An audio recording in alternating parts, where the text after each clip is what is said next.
overall exactly the same, right? Like almost they respect the same champions, Sheriff, lethality, target ban Sejuani for ambition, who has been swapped in. Jason Horn, you never want them in the top lane, and natural because he's overpowered. KT goes with Jarvan. You can play him top or jungle, right? Overall, he's very strong top. Maybe even better jungler. SSG answers with Gragas and Gnar. So now Gragas is a really good pick because he's strong, but also he's very flexible into picking whatever you want to pick later on. So if you want to play split push with Gragas, you have disengage. If you're playing 4-1, you can, and the enemy team tries to crash on you, you can just disengage with explosive, cask, his mobility, and HP regeneration from the passive. But he can also engage really good with Body Slam Flash and Explosive Cask. He can also, this is like, I don't not even know the term for this, but when teams are like kind of dancing, controlling vision, etc., he does it really good because he's tanky. Even if he gets chunked out, he can stay in the outskirts of the fight, heal back up. He can check bushes with his Q, Cask. Overall, really strong. And Gnar gets flex pick here. My concept of flex pick is not that you pick a champion and then play him like several roles. For me, flex pick is picking something, now answer it if you can, right? It's like, I'm strong on Gnar, what are you gonna do? And remember what we said last game.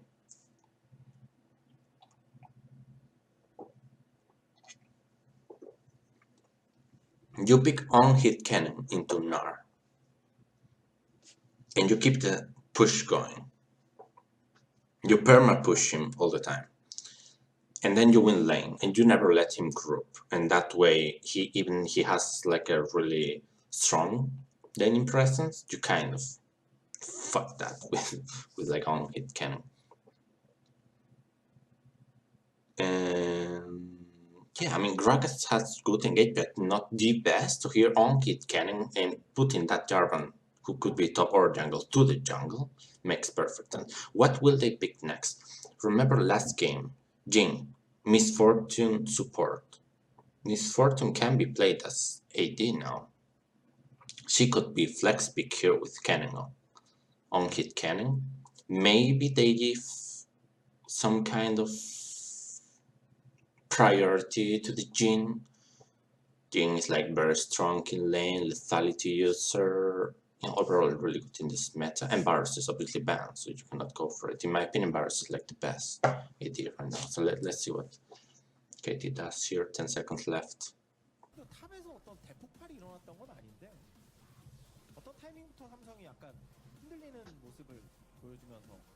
Azir. Azir, does this tell you they will pick cannon on hit? Like, maybe I'm completely wrong here, but if you pick Azir, the thing is that Jarvan provides no disengage, but Azir can disengage with Emperor's Divide, and while Gragas can engage, and he's like really versatile and good, his engage is not S tier. Maybe they pick Jarvan to counteract the engage of Gragas and play kind of like split pushing game, but now they pick Shang, and I'm like, what the fuck? Like, so weird picking bans for me, like really hard to predict overall. Shang. But why would you pick Shen on the first rotation? Like, will they ban Shen when they have Gnar? They are not even sure if you will play Jarvan top. Oh wow, Kalista making a comeback. So, let's remember why Kalista was perma banned at Worlds. Some quick reasons, I will not go like too deep into it. But overall, winning matchups in lane, really good extended trades in the early game.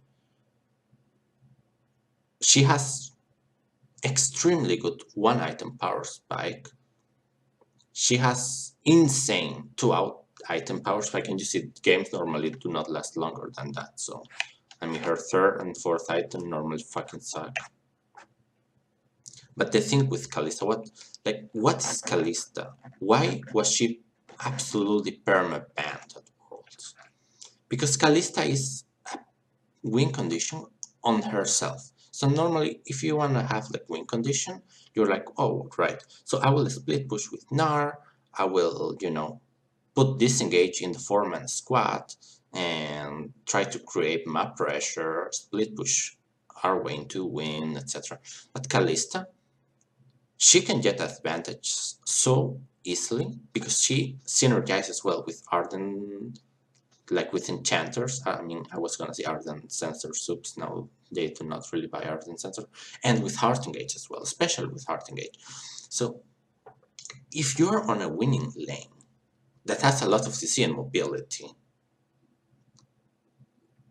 which by the way, Kalista, even if she loses lane, she can CS perfectly under tower because the way her friend works, but well, that rarely happens. I mean, can happen if there's like jungle pressure or something, but you are in a winning lane with mobility and a lot of CC, and once you get a kill, you can snowball so much because you 100% control Dragon and Baron and Herald with spears and interrend.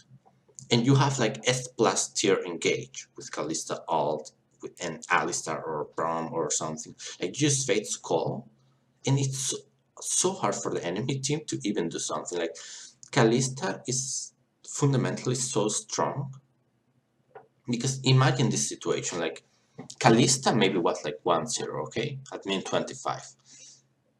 And now you're like maybe losing, not by much. You have like played early game quite well against Kalista, and you're like 2000 behind. And now the enemy team starts controlling vision around Baron. So what do you do? If you are the team that's playing against Kalista, if you go close, she can engage perfectly on you. She has really good mobility to chase you. She has very good extended traits. Really hard to kill her. And if you do not, they can just do Baron. And there's no smite steal chance or nothing. Like she just rents it out. And overall she has good Baron damage because of the Blade of the Rune King. So you can see how just one champion, no matter what else you have, kind of has that strategic component that you normally have to draft for. She has it on herself. So that's why like Kalista is really strong. But not right now in this meta, I guess. With like the lethality, and she does not have runes that fit her so well.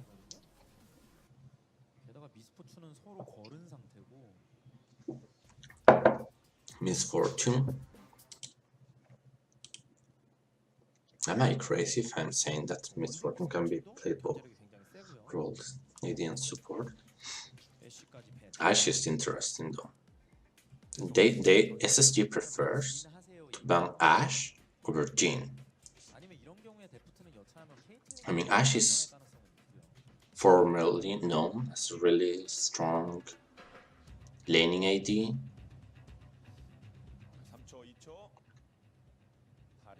They banned Taric.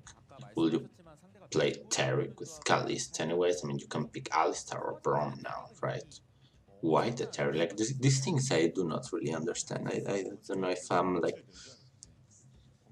crazy or something, but why do you ban Ashe over Jhin? And why do you ban Taric over... You do not ban supports here, because they can always pick something good with Kalista, so, like, trying to ban one specific champion is, like... They can just pick another thing. Twitch into Timo. Like, I wonder what he can pick. Like, I guess Jhin here? Corki, for sure.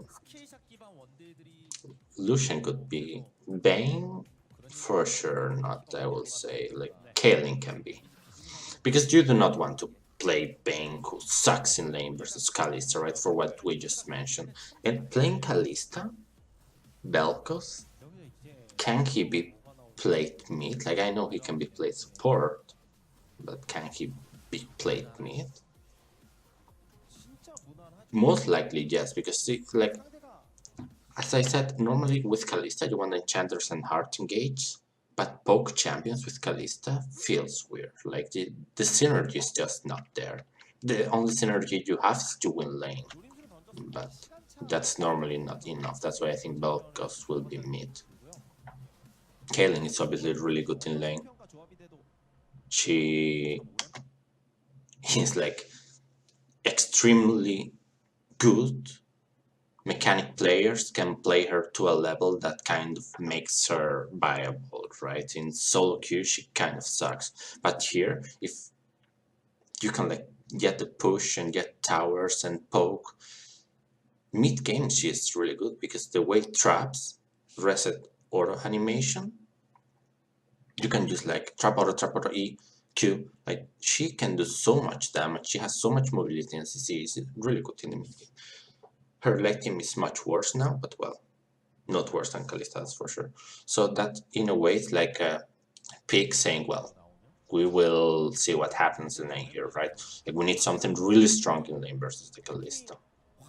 Which I'm surprised people do not give more priority to Kalista. Like, let's see how this game goes. But in my opinion, how can Kalista lose? But well, we will see. We'll see. Because Braum and Kaling do not have like really that synergy that you can like normally with Braum Kalista. Kalista starts poking, she goes in, leaping in every auto.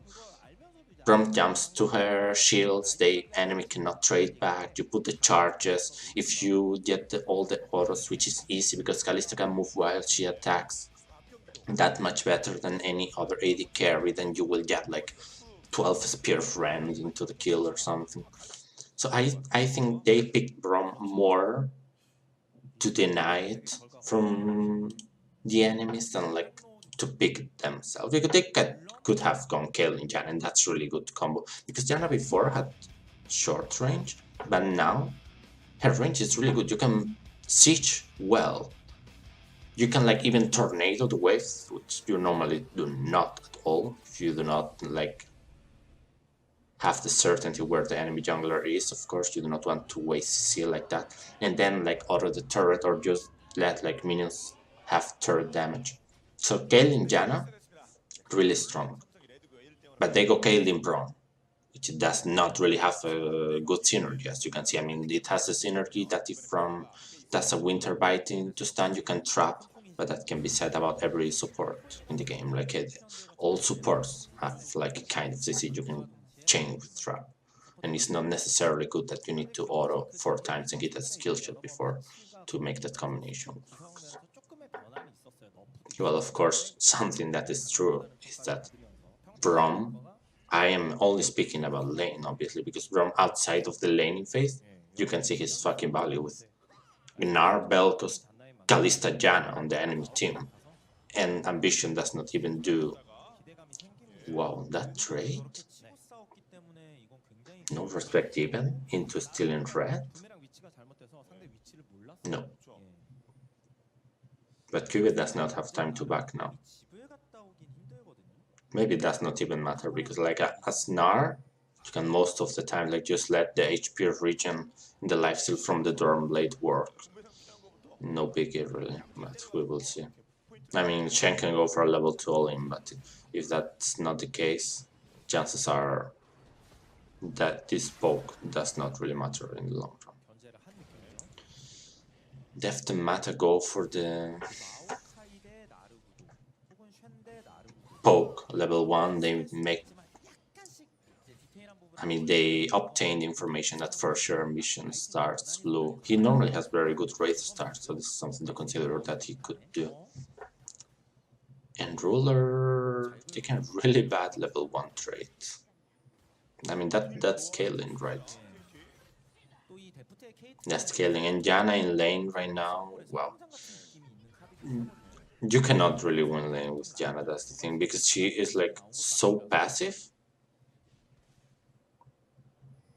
Well, look at the CS by mid laners, like 7 and 7.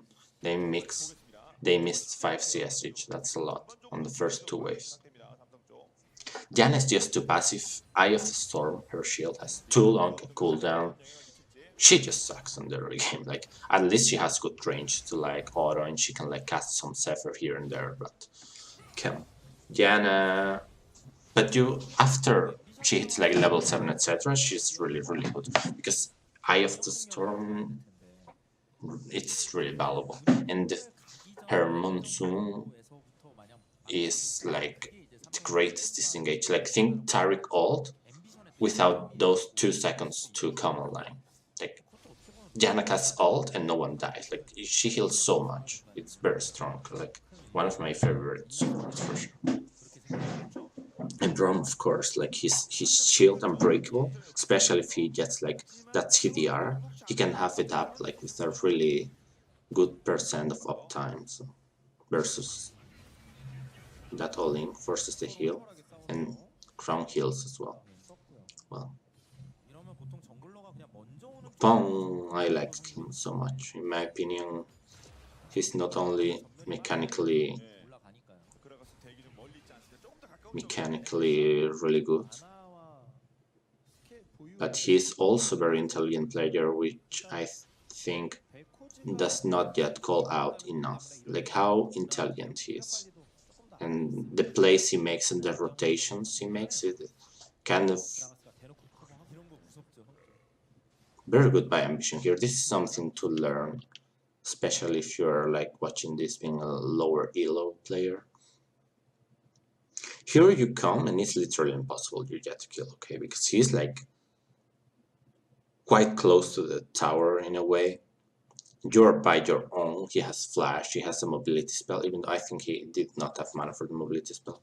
But for sure as ambition you do not want to go for the kill, because do you have any knowledge of where Jarvan is? For sure. Because if he's there, you just get 1v2. But what he does here is, well, I will not let you have preferential back timing, because that's so good. You always want to back after crashing a wave into the turret. That's ideal, because you back with more gold than the enemy, and when you come back to lane, the lane is pushing towards you. So you either choose, well, I can freeze, I can fight him with the advantage I have, I can get good poke, I can push the lane actually back to his tower. Like, you have all the choices available to you when you have that, and you deny XP from the enemy laner, which is the most important thing. You deny him gold, but that's not like huge. So never let your opponent have a good back timing for free. Like, look the length ambition is going just to give an advantage to Crown. Like, he goes mid, out of his path, rebuilds himself, and then he steps in a little bit like, hey, if you try to recall there, I will kill you and body slam out, right? And I will buy even more time. You will have even a worse back timing. So Pong goes back, and look right now, Pong lost one entire wave of XP, and look where the lane is right now. It forces like Score kind of like to go and crash the lane. So you see the ambition move there. Like, normally you would think like, wow, what the fuck is he doing? That's what he's doing, right? And he bought a big advantage for Crown here, because now Crown will probably have the level, no, not probably, for sure will have the level 6 spike, which is so big in mage versus mage. Like, Belkos, if he hits his skills, he can even almost kill Pong or force it back. And Pong cannot afford backing now without gold. Well, I think is that he had both have the stopwatch. It's way more valuable on Palm, obviously, because you can stopwatch the laser entire duration. So. We see here Kaling is losing its head. I mean, look what I said before, right? I mean, Braum, any melee support is obviously not very strong in lane. But Kalista, even with Janna, was really weak early levels. Oh wow, what? I am bamboozled by this. Wow. I mean, overall, it was good package. Look at the intentions here. Like, Crown wanted to Ray and be like later, and Pawn was like, well, I'm level 5. What if we bait a stand united, like a 3-man gank? And even if Ragas is there, think if I can, like, you have to analyze these things. KT thinks, well, he has first level 6. So they can try and kill Pawn, right? So we can send Jarvan there, and when he all-ins, we counteract and actually kill Belkos to be one. Like, that's the basic, the first layer, right? The second layer is, well, what if Ambition is there? He reads this play. Well, but they have a stand united, right?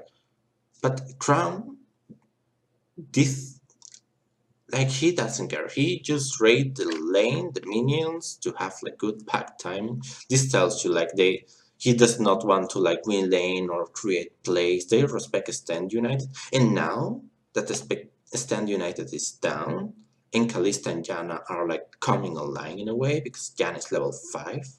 Each level Janna gets up until 9, she becomes stronger. Well, even after 9, her late game is like stupidly strong, right? I mean, every level that passes will be tougher and tougher on the 2 versus 2 until lane phase is over. Score helps pawn pushing because the same thing that before. That if a score does not help pawn push there, Ambition does the same thing, that he stops pawns back, creating a further advantage for Crown. Crown directly to the Ionian boots, like no lost chapter, no nothing. Ionian boots. So he needs a blue, right? If not, Azir will push him in non-stop. What if KT tries to counteract with the blue? Well, quite hard, because you have like melee support on bot and a losing matchup at this level. Okay. You can see the advantage is quite big now, right? Because KT wishes they could back on bot, and they're down like 13 CS or something like that. You know, we will know exactly when the wave hits, but more or less 13, I'll say. Yeah.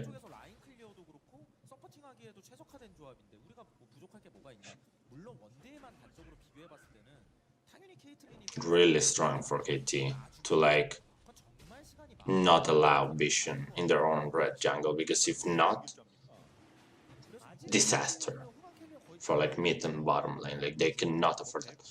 They decide to not go for the turret, respect the Jarvan. It will be probably extremely risky. Like, if in that scenario, let's put it right here, so you can like exactly see, right? No, it was like some seconds ago. And this is like okay. Here. So Ruler, look the HP of the tower, right? What's that, like 40%? And they have 5 minutes. For sure, they could deal great damage to the turret, but not kill it. They cannot kill it in this wave. And they know Jarvan is bot, and they cannot control Vision on the red jungle. They know Shen does not have TP and stand united, but they do not overstay for one more wave. No. If you are given preferential back timing, you take it. Like, if you can back, no matter if he's 100 gold away of something, he doesn't care. He goes back, he buys what he can, and he comes back. Like, always take the preferential back timing, because early game is about gold and leads, but number one on the list is XP. And preferential back timing gives you XP advantage. And levels are just too important at the start of the game. So, furthermore, with preferential back timing, you secure yourself a lot of advantages. Like, for example, you make sure the enemy bot does not make any rotation to mid or to the enemy, to your own jungle, because they have to go to lane, because the minions are crashing in their tower, right? If Kalista pushes one more, imagine she stays one more wave here or tries to break the turret. Now Caitlyn has item advantage, and the fact that you are 30 CS ahead does not matter, because she has more items. So what matters is you are a higher level, which you will be. But if she stays, a gank may happen, right? Or maybe they get pushed out of lane with that item disadvantage. Many things can go wrong if you stay in lane, but if you back here, you have secured your hit. So she just backs, right? I mean, it's important to know. Because they could, like, if you look at the map here, you can say, well, Chen has nothing, send Gragas bot, 3v3 the tower, and Jet tower. Like, you can say that. But if you back now, you will have an even stronger lead, right? So, well, you can see as Kalista, it's very important to go for that Berserker Greaves, because it increases the speed and range of flip, which you are spamming all the time, so really, really important to rush tier 2 boots on Kalista normally.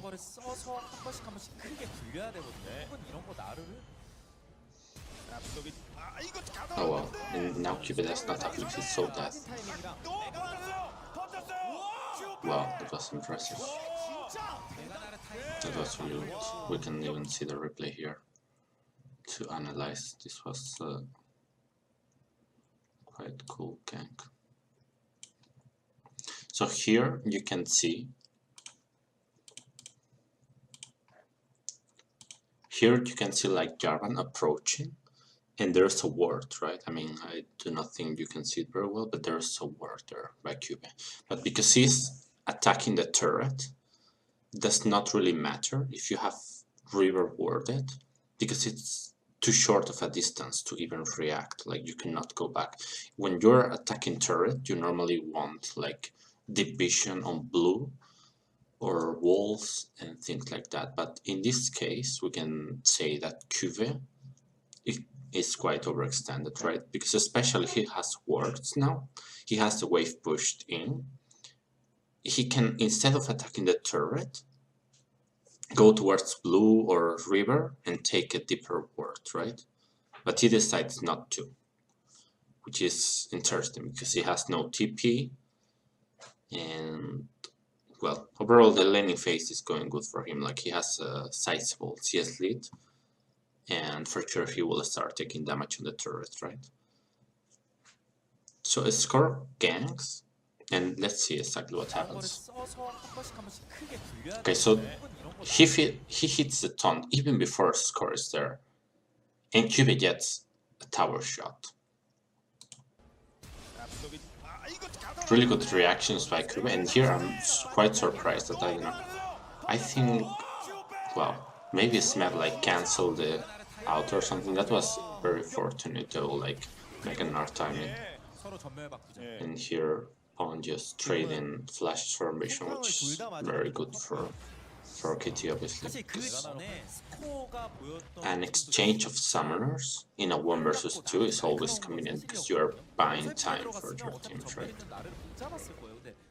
You are buying time for your team and numerical advantage. Oh my god.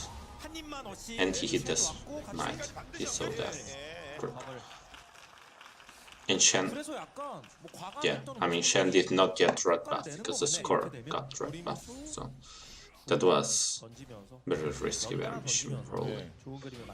Most likely he thought that an invade was very unlikely because Crown has 100% mana, pushing power, Pawn is very low without flash, so he has like 100% mid priority. It was weird, right? Like, that invade was not telegraphed at all. That's why it caught SSG completely off guard. It's not a play you normally do. And sometimes, even if plays are not good, as long as enemy does not expect them, they work. Now we can see here. Here you will see like something interesting. Well, okay, nothing is going on. So something is interesting to learn here in the bottom lane is you see Ruler taking bad trades, and someone might think, well, why does he like take those bad trades? Like, is it really a losing lane? And yeah, for sure, but take into account that Ruler has Damp Scepter, so he has lifesteal, and KT does not, right? So, wow, that was big.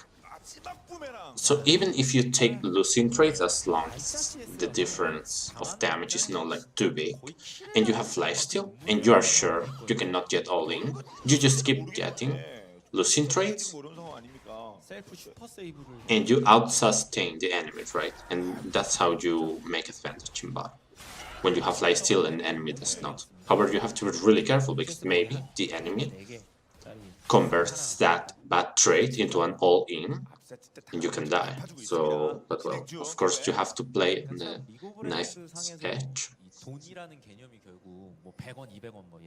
You can see on the minimap that now Cube has like a very deep ward on blues, right? Exactly what I said before, especially without flash. If you ward on the river, an enemy jungler is good, it does not help that much if you want to push to the tower, right? Which Gnar versus Shen does. Like he wants to take that turn. So normally if he was playing like a normal matchup, where it's like even or 1v1, you would not need that amount of division, right? Because you're not so far pushed in. Well, that's a really good trade first map. Gnar needs to be really careful because Shen trades are very powerful. If you hit the taunt and call the Spirit Dagger, crossing the enemy champion, and then get like the W for auto attack protection, then it's really strong trades. But you need to hit the taunt. It's not like super consistent, especially when Gnar has jumps. But he has to be very conservative with the jumps when his flash is down, right? Because if he spends jumps,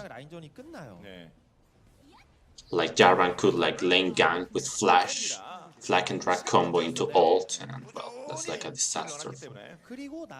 Also, Gnar's cooldown on jump is really long. So. Well, something important to know here, obviously, that SSG got the tower. That was like, it's the way it's supposed to go, but the lead they have right now, it's not the way it's supposed to go, right? Like, at 13 minutes with Caitlyn being 40 CS behind, like holy shit, it's too much. Like that's the cost of Braum, right? It's a very expensive pick in the early game. Indiana going straight for Ardent Sensor, I guess, because she has the items for it, so even after the nerfs, Ardent Sensor is really good, not so much for the passive, but the item itself is great. Because it gives movement speed, extra shield, a lot of AP, right? Cooldown reduction, the kit has everything. And the passive is just the passive is just the cherry on the top. Really good intention by Score, but versus a Janna with Tornado and Monsoon. You have to be even careful because like an extended trade, you feel like Jarvan engages and Caitlyn cannot follow very well, like there's the chance that Kalista and Janna even like get killed or something. So Kalista is at a very strong point in the game right now. You need to be really respectful with her. And top tower for SSG, like you can tell they are winning this based on pick and bans, right? Like the oh wow, that missed by 1 inch. Can it do it? Oh my god, really?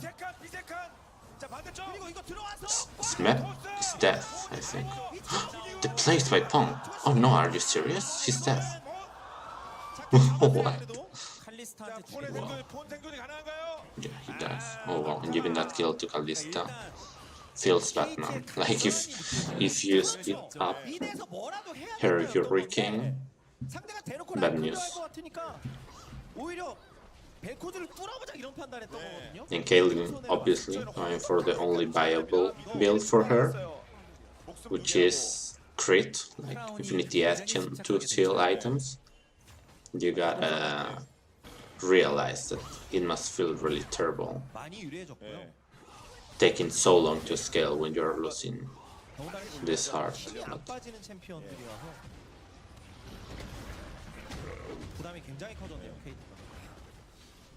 So yeah, they get an uncontested herald, like that was so close, like if you see here the ult, like wow, I will say it hits, like, but it was so close.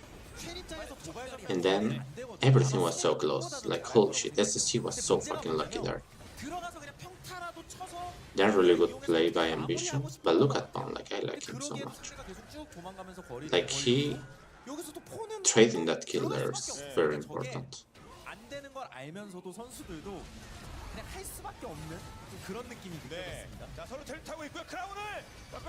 Well, yeah, like Belko's damage is so big. So big. In this meta, champions like Belkos, Sheriff. Look at that. Fate's Call. Ruler failed. Okay, doesn't matter. Ruler failed jump through the wall, I think.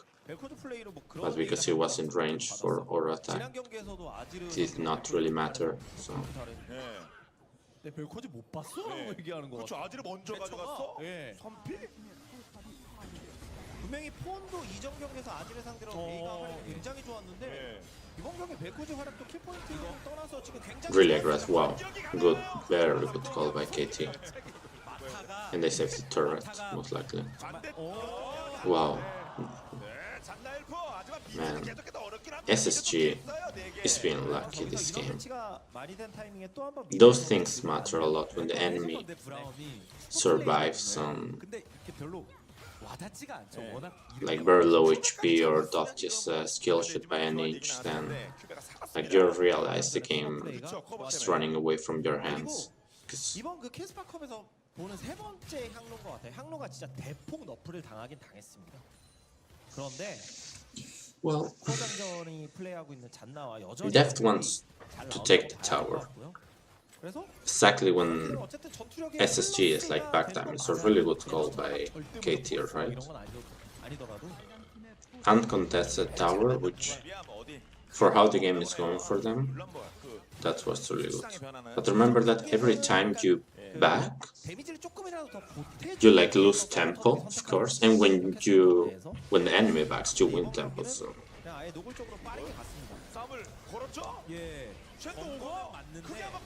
became very interesting play. Wow, the ult by Pom, but look at that, Ruler's going ham here. Diana has nothing but oh my fucking god, look at fucking Kalista, are you serious? Shen is dead. Oh wow, if Crown hits that. Okay. Deft is death, yeah. Man, fucking Kalista.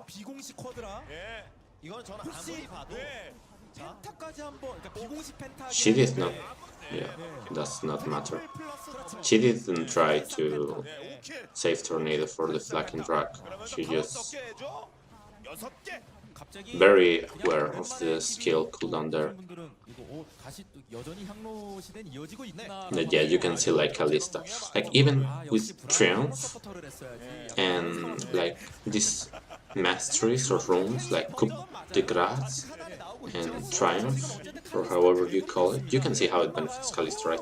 Because normally with Kalista, you deal a lot of AoE damage, and you're like kind of everywhere because of her super mobility.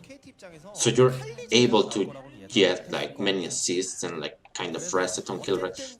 Think about like champions like Jinx, how they're able to clean teamfights, and Kalista can do pretty much the same, even if she doesn't have like a passive specifically designed for it, right? Because of her power creep mobility. So.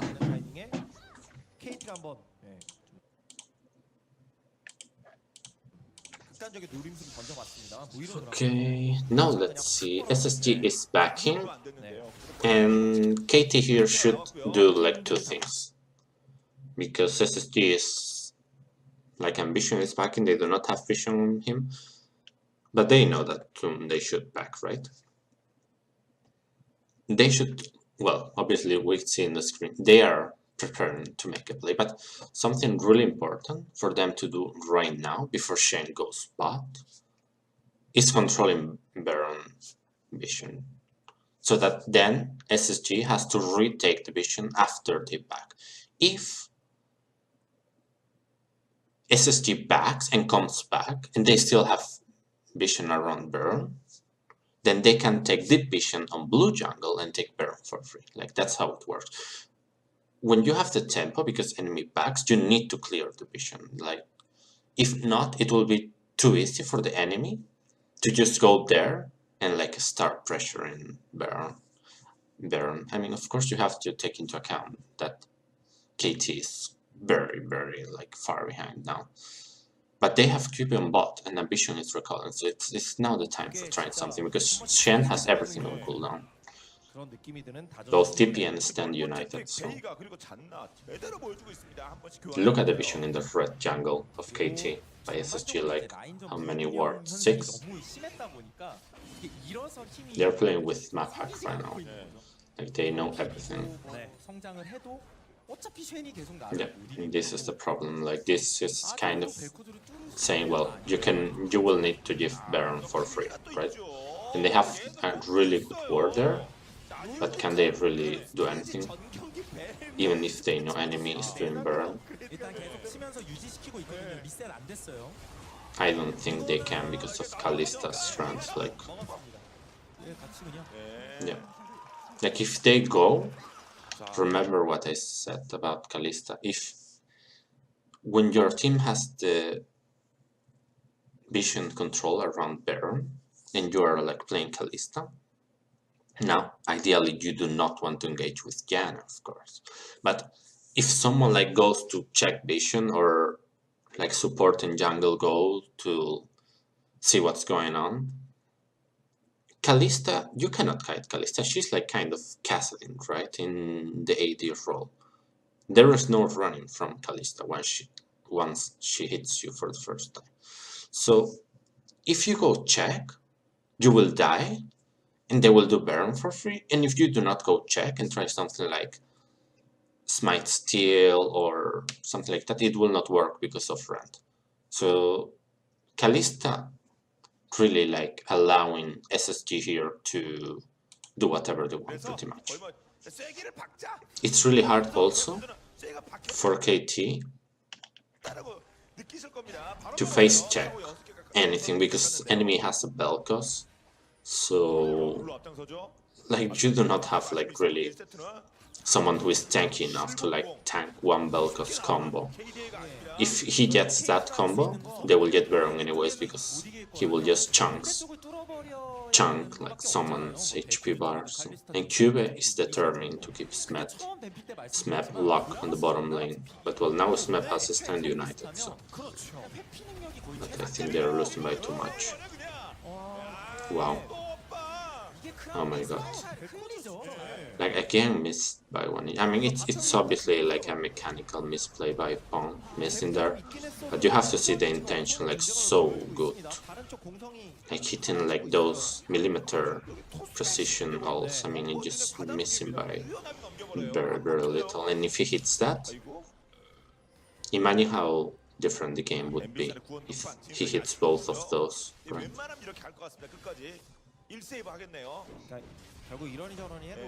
That blue is very important. Like, if they have a chance to scale, it's because of like wave clear and Kaling and Nasir are really good protecting towers, but SSG is so far ahead, like almost 12,000 gold at 23 minutes, it's insane. Kalista now will get worse and worse and worse, and Samsung biggest strength is macrogame and vision, and like look right now, all the vision words on their inventory, like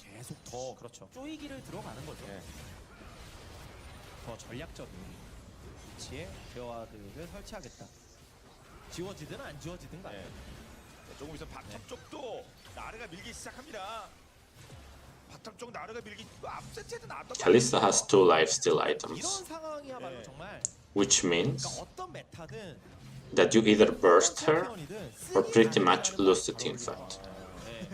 And how can they burst her? 이렇게 뭐 칼리스타 티어도 With Jarvan like going hamming her, with Shen's stand united and then like killing her? That's a chance. But then you have to think also about Pelkos, right? And they have so much CC and peel that I do not see them killing Kalista with Janna protecting her. It is too unlikely with 2 lifesteal items and how fat she is at this point in the game. KT 입장에서도 예측 범위를 벗어난 뱀픽을 상대가 했다고 느낄 것 같습니다. KT도 이전 경기 압승을 거뒀으니까 뭐 이번 경기 쾌색이 있다고 하더라도 Oh, laser just to chunk. For sure you never take that kill, but laser just to chunk and like take towers and inhibitors, which is the same as winning pretty much. Wow. I mean, Ruler, mechanically, he's like so good.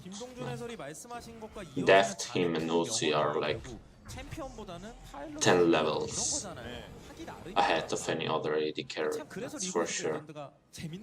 He's so good that if you give him such a lead, it's hard to like imagine a scenario where he will throw something like that. I mean, I could see Deft doing that, even if he's like extremely good. He's tends to make stupid mistakes at times.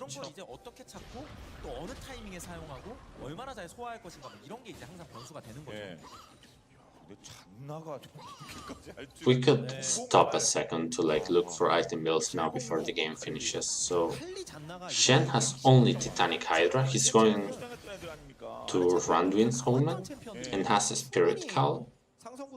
So he has 1 finish item. I mean, it is quite unfair to say 1 finish item only because he has, right, like almost 2.5, but well, he has 1. Jarvan has like Cinder Hulk and Deathman Blade. Overall, like, the item difference is too big. Interesting by Smep coin Randuin Summon versus a team without critical strike, by the way. Like, for sure you want to slow Gnar, but I don't know, there are many armor choices he can go for, and going for Randuin Summon is very interesting.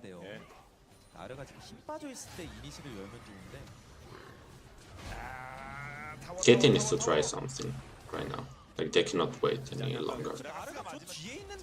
There's no stalling at this point. You need to engage and win. And the longer you wait, the more you get poked. Wow, that dodge by Deft. Cubis on the front line. Here the teamfight composition is very interesting because it's like SSG knows they won already, because look at Kalista's positioning. And remember that their KT's win condition right now is killing Kalista so fast that she cannot lifesteal anything, and then like most likely killing Crown, right? Right now, in this position that the screen is locked on, Janna isn't even in range to build for her. Like her Moon Zoom does not even reach Gragas. It almost reaches Gragas. And the tornado will take long to travel. So if something happens, like Smep here flash taunts, or I mean, I don't know the cooldowns right now, which are on cooldown or not, but if Smep like flash taunts, or he falls in a trap, or Mata hits his ult, so yeah, Ruler has QSS, but the second CC will be the death of them, right? And they probably can lose the team fight, because Crown does not have the laser, so his biggest damage output skill is not available right now. Ruler is too important. It seems to me like they are so sure that KT cannot do anything at this point that they do not really care. I will have liked seeing KT doing a crazy engage, like even if it has almost 0% chance of it working. 생존 그런 뒤로 빠지면 어차피 쓸 수가 없어요. 데프트 살긴 사는데 오래 때려야 돼요. I mean, 오래 때려야 되는데. yeah. 앞으로 파고드는데 Wow, roller. Going very low, but while he has 2 lifesteal items, he can heal back very easily. They just finished the game. So. 오랜만에 쓰는 표현인 것 같은데. Yep, GG. Overall, if we go back to the pick and bans just for 1 second, it seems like this game was lost here, right? On pick and bans. 꺼낼 가능성은 있고요. 다리. 예. Very interesting, like, to me the biggest shock here, as I said, was the Shen. Because in last season Shen was always like a preferential pick. But locking him versus Gnar on the first rotation, when you will like struggle in lane, do you really put so much on your teammates' backs to like make plays with the Stand United and kind of like win it from there? But then why do you let a Kalista up? Why do you go for melee support if you will go for the Shen? Why not picking something more aggressive in lane to go more even and then being able to make more plays? Right?